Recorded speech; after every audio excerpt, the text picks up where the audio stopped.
संपतो जयते। ओम प्रणम शेषादेव मातृ करुणाकरं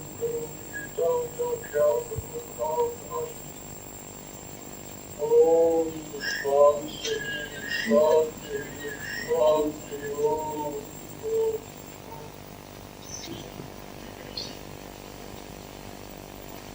करुणाधार भगवान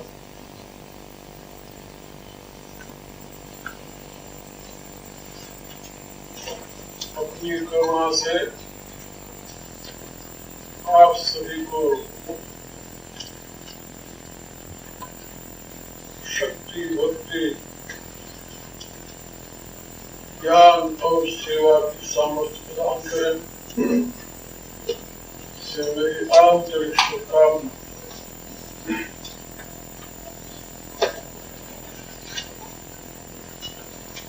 प्रभु स्वयं अपने प्रिय भक्तों का लक्षण बता रहे हैं।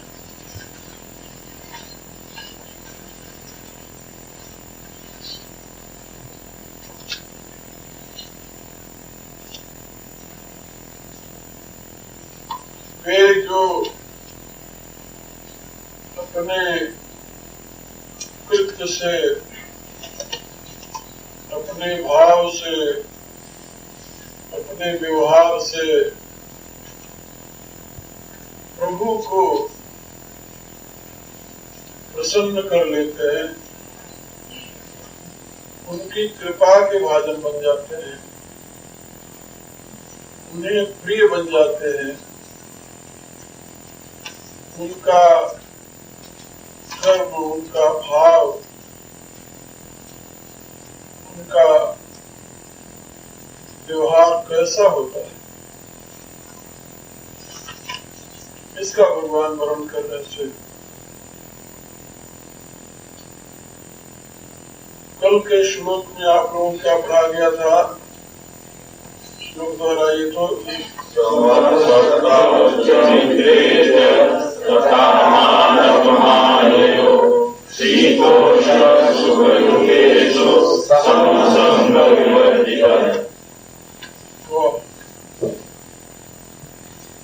समः शत्रौ च मित्रे च, शत्रु में और मित्र में दोनों में जिसकी समबुद्धि। स्वभावतः मनुष्य की सहज प्रवृत्ति होती है मित्र से प्यार, शत्रु से द्वेष। शत्रु का अहित चाहता है और मित्र का हित चाहता है, उसकी सहज वृत्ति होती है। मित्र का कल्याण हो और शत्रु का विनाश हो, ये उसकी दृष्टि होती है।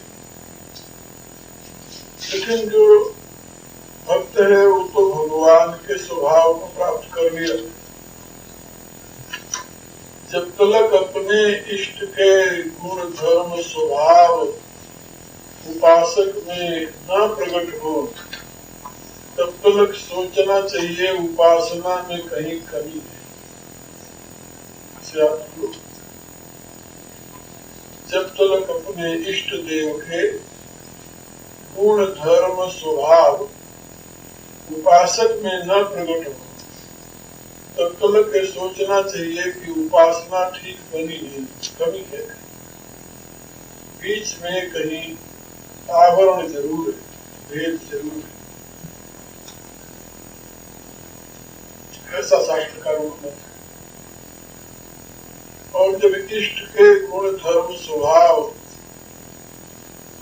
उपासक में आ जाए, तब समझना चाहिए कि हाँ, अब उपासना सही है। रामायण में ऐसे बहुत उदाहरण है।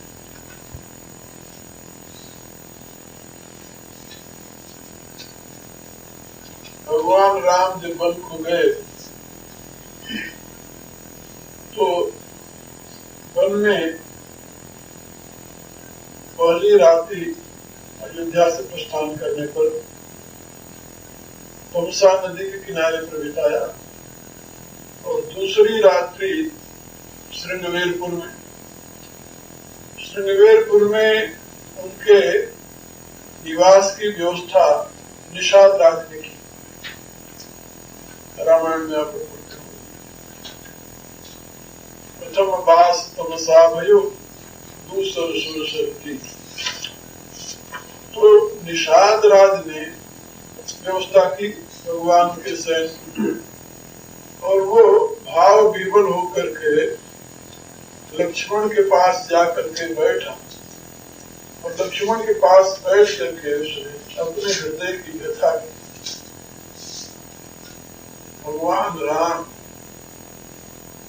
जो राजमहल में विश्राम करने वाले, ते श्री राम साथरी सोए, वो कुशा की साथरी पर सोए हुए हैं, श्रमित थके हुए हैं, बसन बिनु वस्त्र भी नहीं है,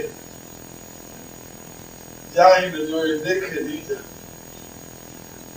बड़ा दुखी हुआ निषाद। उसने निश्चय किया कि राम के दुखी बनाने में, राम को दुख पहुंचाने में कई कारण है। तो कई नंदिनी मंदमति कठिन कुटिलपन कीन, जही रघुनंदन जान के सुख अवसर। उसने कई को अपशब्द कहना शुरू किया। हई दिन कर कुल बिटक कुठारी, कुमत कीन सब विश्व दुखारी। लक्ष्मण जी के बगल में बैठा, लक्ष्मण जी के चरणों में वो अपनी भावनाओं को व्यक्त करता रहा। लक्ष्मण जी ने उसे देखा, ये यथार्थ बात है, इसको ज्ञान देना चाहिए। बोले लखन मधुर मृदुबानी, ज्ञान विराट भगत। वहां पर लक्ष्मण जी ने उसे उपदेश और वो लक्ष्मण जी का शिष्य बने, उससे ज्ञान प्राप्त करके अब उसकी वृत्ति बिल्कुल वैसी बन गई जैसे लक्ष्मण की वृत्ति थी, वैसे उसकी वृत्ति बन गई। और अवधपुरवासी जिन्होंने उस निषाद को देखा, सबको ऐसे ही लगा कि जैसे मानो लक्ष्मण मिल गया। भय सुखी जनु लखन निहार।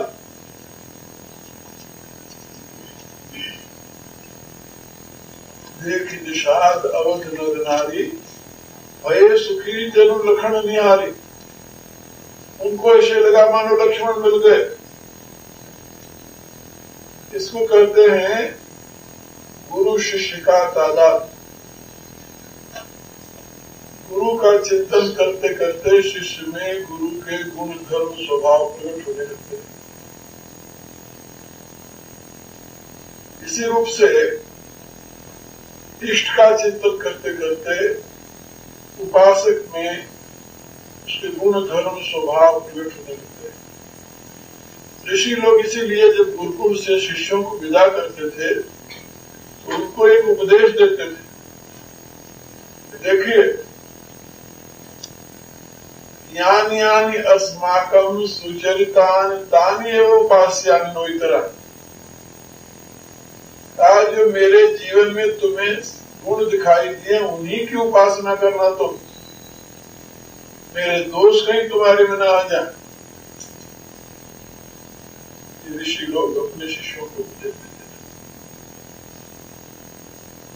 तो भगवान की उपासना करने वाले को भगवान के गुण धर्म अपने आप उसमें प्रकट होने लगे, क्योंकि जिसका चिंतन करोगे उसका गुण धर्म तुम्हारे में प्रकट होगा।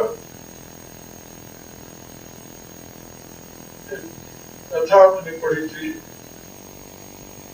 जब रावण ने कुंभकर्ण को जगाया, कुंभकर्ण ने पूछा, भाई क्या हुआ तुम्हें, क्यों दुखी हो? तो रावण ने सब कथा सुना दी। मैं सीता का हरण किया, राम ने लंका पर चढ़ाई किया, सारा निशाचर परिवार नाश हो गए और तुम्हें जगाया। तो उसने पूछा कि सीता को क्यों ले आया? कहा सीता बहुत सुंदर है। कहा यदि बहुत सुंदर थी सीता, तेरे को इतनी प्रिय लगी, तो तू तो अनेक प्रकार का वेश बनाना जानता है, तो तू राम का वेश बनाकर सीता के पास चला गया होगा। जैसे इंद्र गौतम का वेश बनाकर अहल्या के पास चला गया था, तो सीता को तुम्हें पहचान लेती तो तेरी वासना भी पूरी हो जाती, इच्छा भी पूरी हो जाती और हमारे परिवार का नाश भी न हो। रावण कहता है कि कुंभकर्ण में इतना ना समझ नहीं, सीता के सौंदर्य को देख करके मैं अपने आप को संभाल नहीं पाया और मैंने निश्चय किया कि मैं राम का रूप धारण करके इसके पास चला जाऊं। राम का रूप धारण करने के लिए जब मैं राम का चिंतन करने लगा, तो राम का चिंतन करते ही मंदोदरी के सिवा सारी दुनिया की स्त्रियां मुझे मां के समान दिखाई देने लगी। मंदोदरी अपनी पत्नी के सिवा सारी दुनिया की स्त्रियां हमें मां के समान दिखाई देने लगी। फिर मैंने सोचा कि इससे तुम्हारी बात पूरी होगी, इसलिए मैंने वो रास्ता छोड़कर उसको हरण करके ले आने इच्छा से। अब आप ये सोचिए, रावण ऐसा व्यक्ति यदि राम का चिंतन करके राम के गुण धर्म स्वभाव को अपने में धारण करने लगा, क्या राम के गुण स्वभाव उसके अंदर प्रकट होने लगे, तो जो भक्ति भाव से राम का चिंतन करेगा उसका क्या बनेगा? तुलसीदास जी क्या कहते हैं? वो कहते हैं महाराजा भरत एक मृग के बच्चे को पाले, उससे प्रेम की और एक दिन जब वो मृग का बच्चा बड़ा हो गया, उनके साथ खेल रहा था, इतने में मृगों का झुंड आ गया। मृगों के झुंड को देख करके वो बच्चा दौड़ करके मृगों में मिल गया। जब वो उसे पकड़ने के लिए दौड़े तो मृग भगे, उनके साथ वो मृग का शावक भी भग गया। जब वो भग गया तो वो उसको पकड़ने के लिए दौड़े, बहुत वृद्ध हो चुके थे, शरीर में शक्ति थी नहीं। दौड़ते दौड़ते एक बेड़ आई, बेड़ तो जानते हो आप लोग, तो बेड़ आई तो बेड़ में ठोकर लग गई, वहीं गिरे और वहीं से उठे। अब जब वहां शरीर छूट गया उनका, तो क्योंकि मृग के बच्चे का ध्यान करते करते गिरे थे, अब मरने के बाद उनको मृग बनना पड़ा बेचारे, मृग योनि में पैदा हो गए। श्रीमद् भागवत की कथा है, आप लोगों ने सुनी हो। तो तुलसीदास जी लिखते हैं कि भरत हरिण सो प्रेम करी, हरिण भये तज देह। महाराजा भरत ने, जिसके नाम पर हमारे देश का नाम भारतवर्ष पड़ा, वो महाराजा भरत ऋषभदेव के बड़े पुत्र चौथी अवस्था में अपने राज्य का त्याग करके सदा नीरा नदी, गांडकी नदी के किनारे जाकर के घोर तप करने लगे और वहां एक मृग से प्यार हो गया उनका, मृग के बच्चे से।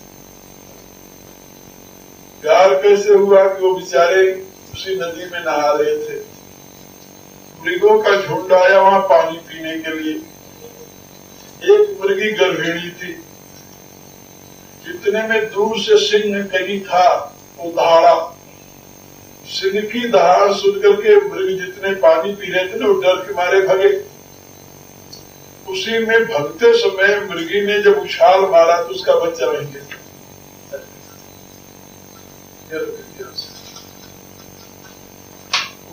ऋषि राजर्षि थे, सम्राट थे भारत के, जो तपस्या कर रहे थे भरत। महाराजा भरत ने जब देखा तो उनको दया आ गई, छोटा सा बच्चा, उसको उन्होंने उठा लिया, गर्भ से गिरा हुआ था, उसको साफ किया, उठाकर अपनी कुटिया पर ले आए, जहां रहते थे झोपड़ी बनाकर।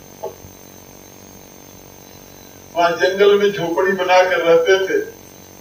एक गाय पाल रखी थी, जिसका दूध पी करके तपस्या करते थे, और वो गाय का दूध उसको ही खिलाने लगे, उस बच्चे को, और धीरे धीरे वो बच्चा जी गया। अब वो इतना प्यार हो गया उससे कि जहां वो बैठे वहीं बैठे, जब वो सोए तो उनके साथ सोए बच्चा, उनकी झोपड़ी, जहां वो जाए पीछे पीछे वहीं जाए, उससे प्यार हो गया। जब प्यार हो गया तो मरने के बाद वो मृग योनि को प्राप्त हुई। ऐसे जो लोग कुत्ते पालते हैं, बिल्लियां पालते हैं, बहुत प्यार करते हैं, अपने साथ सुलाते हैं, अपने साथ खिलाते हैं, वो भी मर करके बेचारे ऐसे होते होंगे। तो महाराज भरत की ये गति हुई, जिससे प्यार करोगे मर करके उसी को मिलोगे। तो तुलसीदास जी क्या लिखते हैं, भरत हरिण सो प्रेम करी, हरिण भय तज दे, तुलसी ताकी कौन गति जाको हर्षो ने। यदि ये प्राकृतिक नियम है, जिसका ध्यान करते हुए तुम जीवन बिताओगे, अंत में उसी में लीन हो जाओगे। तो जो भगवान का ध्यान करते हुए जीवन बिता रहे हैं, क्या गति होगी सोचो। वो डायरेक्ट यहाँ से छूट करके उसी में, जैसे छोड़ा हुआ बाण अपने लक्ष्य में जाता है ना, ऐसे डायरेक्ट जहां ये शरीर छूटा, सीधे जाकर उस परमात्मा में लीन होगा, कोई संदेह। अभिप्राय ये, जिससे तुम प्यार करते हो, उसका गुण, उसका स्वभाव, उसका धर्म तुम्हारे में उतरने लगता है। प्यार करते हो तो प्यार का नाटक करते हो, बात अलग। नाटक अलग है, प्यार अलग। नाटक और प्यार में जान दो क्या अंतर होता है। प्यार में अपने सुख की चाह नहीं होती, अपने प्रियतम को सुख पहुंचाने की चाह बनी रहती है। और नाटक अपनी सुख की पूर्ति के लिए किया जाता है। जहां अपने सुख की पूर्ति की चाह है, वो प्यार का नाटक है, कार्टून है, प्यार नहीं है। और जहां पर अपने प्रियतम को सुख पहुंचाने के लिए सारा जीवन लगाया जाता है, तो यथार्थ प्यार। निज सुख भोग इच्छा तार नाम काम, और कृष्ण सुख भोग इच्छा धरे प्रेरणा। अतः एव काम प्रेम बहुअंतर, काम अंध तम प्रेम निर्मल भास्कर। काम और प्रेम में बड़ा अंतर होता है। काम तो घोर अंधकार है, और प्रेम जो है वो मध्याह्न का सूरज। कितना अंतर है। तो जहां अपने सुख की चाह है वहां काम है, और जहां अपने प्रियतम को सुख पहुंचाने की चाह है वहां प्रेम। निज सुख दुख गोपी ना करें विचार, कृष्ण सुख हेतु करें सब व्यवहार। महाकवि लिखते हैं, गोपियों का सारा जीवन कृष्ण को सुख पहुंचाने में, अपने लिए वो कुछ नहीं चाहते, कोई चाह नहीं। भारत में यही स्थिति रही है देवियों की। मैंने देखा है ऐसी देवियां, घर में देखा है। आज भी आपको गांव में लाखों ऐसी स्त्रियां मिलेंगी जो दिन भर पहले अपने परिवार को, अतिथि को, सबको खिलाने के पश्चात बाद में जो कुछ बचा होता है वो खाकर तुष्ट होती है, संत होती है। कभी उन्होंने अपने सुख की चाह नहीं रखी कि हमें क्या मिला, हमने क्या खाया, क्या पिया, कैसे रहे, कभी नहीं। और वही देवियां धन्य है, उन्हीं के बल पर भारत की संस्कृति सभ्यता आज भी गौरवान है। जिस देश की, समाज की, राष्ट्र की नारियां वासनायुक्त हो जाती हैं, उस जाति, समाज, राष्ट्र के पतन में, परिवार के विनाश में अधिक देर नहीं लगता। ये जो प्रेम का प्रवाह है वो प्रेमी को प्रेमास्पद के गुण धर्म से युक्त कर देता है, बिल्कुल निश्चित बात।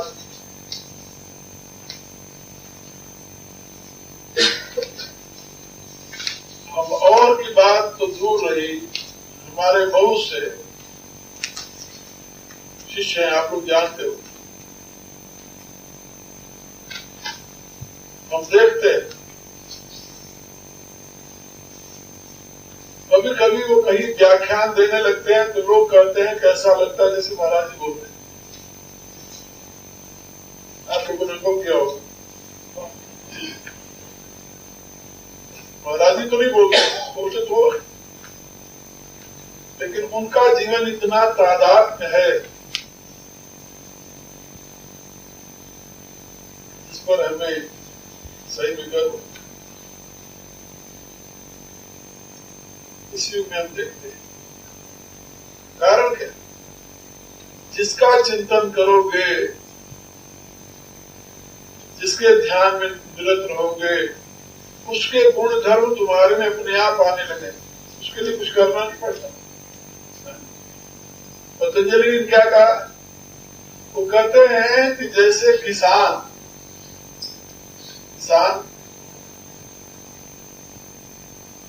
जब खेत में पानी लगाता है तो पानी हाथ से उछल कर खेत में नहीं डालता, वो क्या करता है, वो नाली की मिट्टी हटा देता है। मिट्टी हटाने से पानी वहां अपने आप पहुंच जाता है। ऐसे प्रेमी अपने प्रेमास्पद के और अपने बीच में जो बाधक है, बाधक जानते क्या है, अहम। क्या मेरी कोई वजूद नहीं है,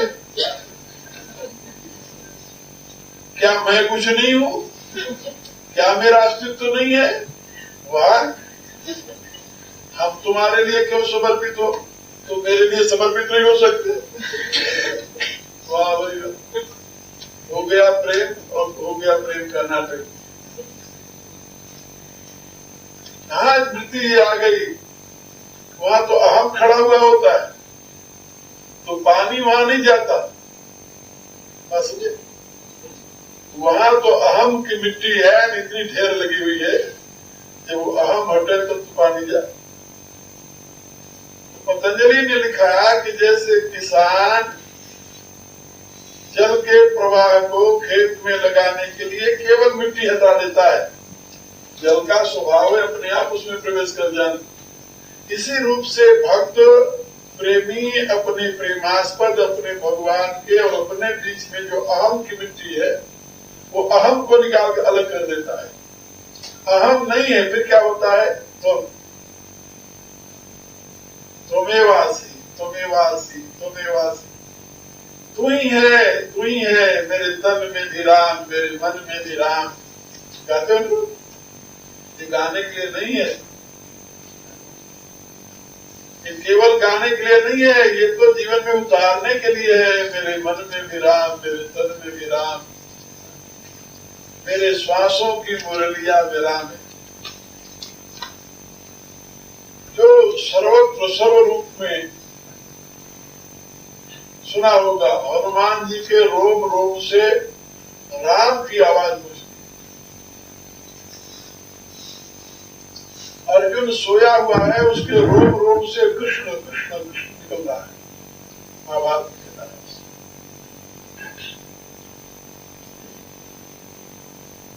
जिसका तुम चिंतन करते हो, जिसका तुम ध्यान करते हो, जिससे तुम प्यार करते हो, तन्मय हो जाते हो तुम। तन्मय, तन्मय माने तत्मय, जैसा वो है वैसे तुम हो जाते हो, इसको तन्मय कहते हैं। नारद जी ने भक्ति सूत्र में कहा तन्मया तस्मित जने भेदा भावात, भगवान और भगवान के भक्त में भेद का अभाव होता है। क्यों होता है? इसलिए तन्मया, वो तन्मय होते हैं। इसीलिए शिष्य को बताया गया, आदर्श गुरु यदि तुम्हारा है तो उसका ध्यान करो, उसके गुण धर्म तुम्हारे में आने लगेंगे। भगवान को तूने देखा नहीं, गुरु को देखा है, उसका ध्यान हो सकता है, उसका चिंतन हो सकता है, उसके गुण धर्म तुम्हारे में आने लगेंगे, अपने आप आ जाएंगे। कभी कभी शकल भी बदल जाती, हमने देखा है। चिंतन केवल भाव ही नहीं बदलता, क्योंकि भाव ही तो तुम्हारे शकल के ऊपर आकर रिफ्लेक्ट होता है, जो अंदर भावना है। तो सोचते सोचते इष्ट की शक्ल भी आने लगती, भाव से इतना हो जाता है। कभी कभी मैं बताया करता हूं कि मैं साधन काल में जब चलता था, ऊंची से ऊंची पेड़ हो तब भी मैं ऐसे झुककर चलता था, कहीं मेरे लग नहीं था।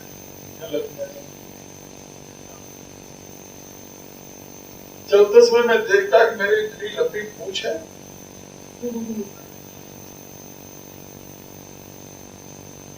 और कई बार ऐसी घटना हुई है, हम बैठे होते थे, अचानक कोई आदमी आया, खोलता तो चीख पड़ता। ऐसी कहानी नहीं, किया हुआ जीवन तो लोग बता रहे हैं। मेरे जीवन का मूल आधार मुख्य भगवान मालती,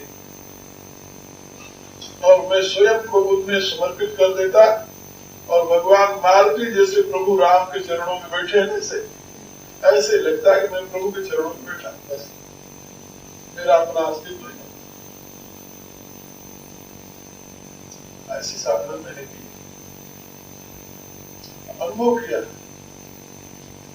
तो वो गुण धर्म तुम्हारे में ज्यों के त्यों आने लगे। यदि इस प्रकार के चिंतन में तन्मय हो जाओ, तन्मय, जैसे तुम्हारे भगवान का स्वभाव है वैसे तुम्हारा स्वभाव बन जाए। जैसे वे नीति प्रीति परमार्थ स्वार्थ को सबसे अधिक जानते हैं, तुम्हारे में सारे गुण आने लगे। तुम भी दुष्टता के दमन में, सज्जनता की रक्षा में, धर्म की संस्थापना में, सर्व प्रेम में, सबके हित में तुम भी रत हो। भगवान तो ही है। एक दिन नारद जी ने कहा, भगवान के पास गए, सोचने लगे कि भगवान दुनिया का पालन करते हैं और ये इतने कल्पों से करते आ रहे हैं, इनको कभी विश्राम नहीं मिला। तो अब तो मैं भगवान के ध्यान में तन्मय होकर देख लेता हूँ, जहाँ जो प्राणी है तो एक दिन भगवान को मैं रेस्ट दिला दूं। तो नारद जी गए भगवान के पास, प्रभु ने मुस्कुराते हुए पूछा, क्यों नारद आज कैसे आए? भगवान आप बहुत काम करते हैं, फिर एक दिन हमें ड्यूटी दे दो, हम आपकी ड्यूटी हो तो आप विश्राम करते हैं, दुनिया का चिंतन करते, पालन करते जीवों का, आपको बड़ा आप यही करते आ रहे हो, आप एक दिन विश्राम करो। नारद जी से भगवान ने कहा, नारद तेरे से काम नहीं होता। क्यों नहीं होगा? ऐसा कौन काम है जो प्रभु कर सकते हैं, वो सेवक नहीं कर सकता? ये तो सेवक तो आपका ही स्वरूप है, आपका ही दिया हुआ जो कुछ है, आपसे भिन्न है क्या कोई नहीं। तो आज दुनिया में जितने प्राणी है उनकी संभाल करने की जरूरत तुम्हारी है। नारद ध्यान लगा के बैठ गए, अपने संकल्प से सभी प्राणियों को आज आनंदित कर देंगे जिससे लोग भूल जाए। अब वो ध्यान में देखते देखते गए कि एक ऐसा असुर था जिसका नियम था सवेरे से लेकर जब तक उसकी आंख खुले तब से लेकर जब तक आंख न लगे तब तक भगवान को गालियां दी। तो उसका ऐसा नियम बना था। जब नारद जी का ध्यान उसके ऊपर पहुंचा तो उन्होंने कहा ये मेरे प्रभु को गाली दे रहा, आज तो भूखा मारेंगे। ये प्रभु को गाली दे रहा, इसको आज भूखा मारेंगे हम। जब सबको तृप्त कर लिया, भगवान के चरणों में आए, प्रणाम किया था। प्रभु ने पूछा क्यों नारद, सबको आहार मिल गया आज? प्रभु सबको मिल गया। अरे कहा ध्यान से देख लो। कहा ध्यान से देखा प्रभु सबको आहार मिल गया, कोई प्राणी भूखा नहीं सोया। अरे कहा भाई फिर ध्यान से देख लो। कहा प्रभु वो जो दुष्ट है उसको तो आज मैंने दंड दिया। भगवान ने कहा उसको तो मैं सबसे पहले भोजन देता हूँ। कहा मैं सबसे पहले उसे भोजन देता हूँ। भगवान वो तो आपको गालियां दे रहा था। कहा तभी तो ये याद तो करता है, मुझमें विश्वास तो है उसका कि मैं हूं। कोई सुनने को तो गाली नहीं देता, जिसको जानता कि वो है सुन रहा है उसी को गाली देता है। तो हमारे अस्तित्व में जिसको विश्वास है, हमारे अस्तित्व में जिसको विश्वास है वो भूखा कैसे रह सकता है?